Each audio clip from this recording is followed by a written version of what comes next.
চিংড়ি মাছ এমন একটা মাছ যা সবার পছন্দের তালিকায় থাকে, আর সেটা যদি হয় একটু ঝাল ঝাল তাহলে কিন্তু মন্দ হয় না।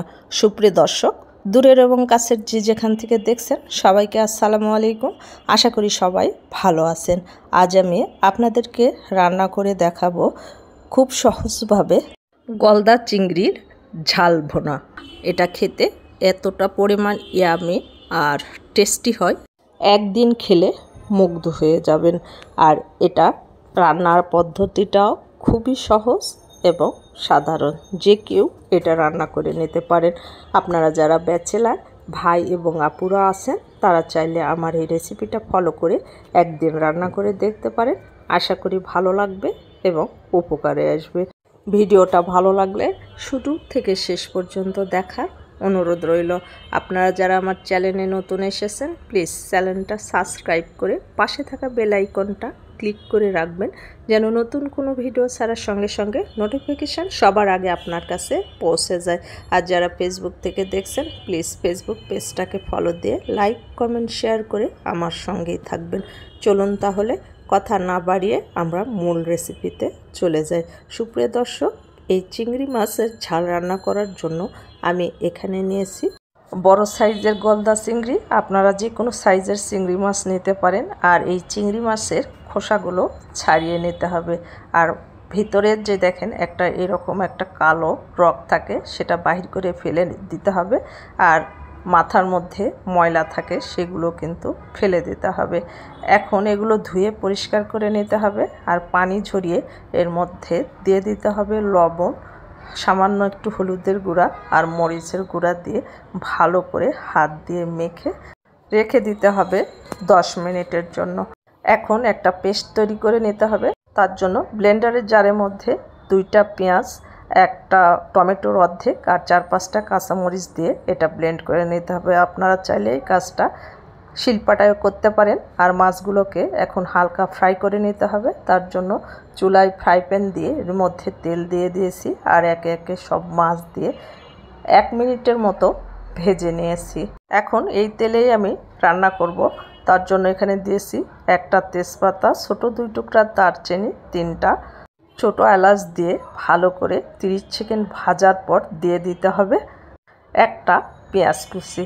আর পেঁয়াজটাকে নেড়ে ছেড়ে একটু ভেজে নিতে হবে। যখন হালকা কালার চলে আসবে তখন অ্যাড করে দিতে হবে আগে থেকে পেস্ট করে রাখা মশলা আর 1 চামচ আদা বাটা, 1 চামচ রসুন বাটা দিয়ে এটা ভালো করে একেবারে ভুনা ভুনা করে নিতে হবে।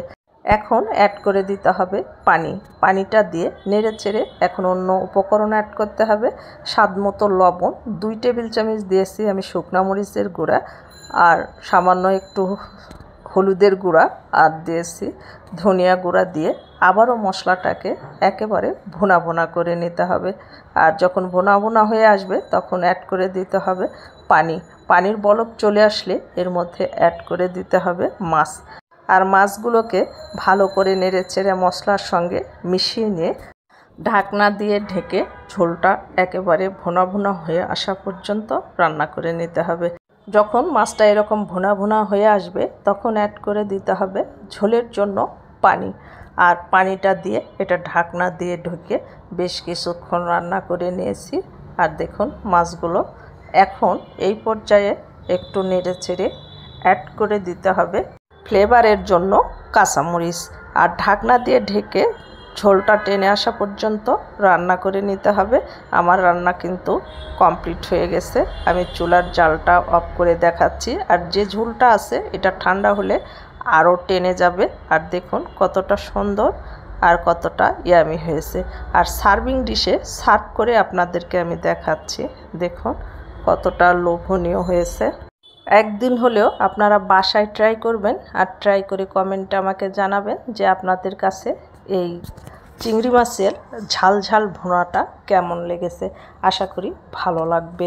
আর এই রকম 1 পিস মাছ দিয়ে যদি ভাত খাওয়া যায় মনটা একেবারে ভরে যাবে আর অনায়াসে 2 প্লেট ভাত খেয়ে ফেলবেন। ট্রাস্ট মি, একদিন রান্না করে কিন্তু দেখতে পারেন। আমার ভিডিওগুলো যদি আপনাদের এতটুকু পরিমাণ ভালো লেগে থাকে তাহলে প্লিজ একটা লাইক দিবেন, কমেন্ট করবেন আর শেয়ার করে দিবেন। আপনাদের একটা লাইক, কমেন্ট আর শেয়ার আমাকে আরও নতুন নতুন ভিডিও তৈরি করতে আগ্রহী করে তোলে। আশা করি আপনারা আমার পাশে থাকবেন, আমাকে সাপোর্ট করবেন আর আমার জন্য দোয়া করবেন।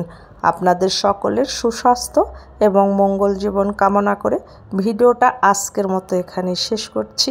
ভালো থাকবেন সবাই, দেখা হবে পরবর্তী ভিডিওতে। আল্লাহ হাফেজ।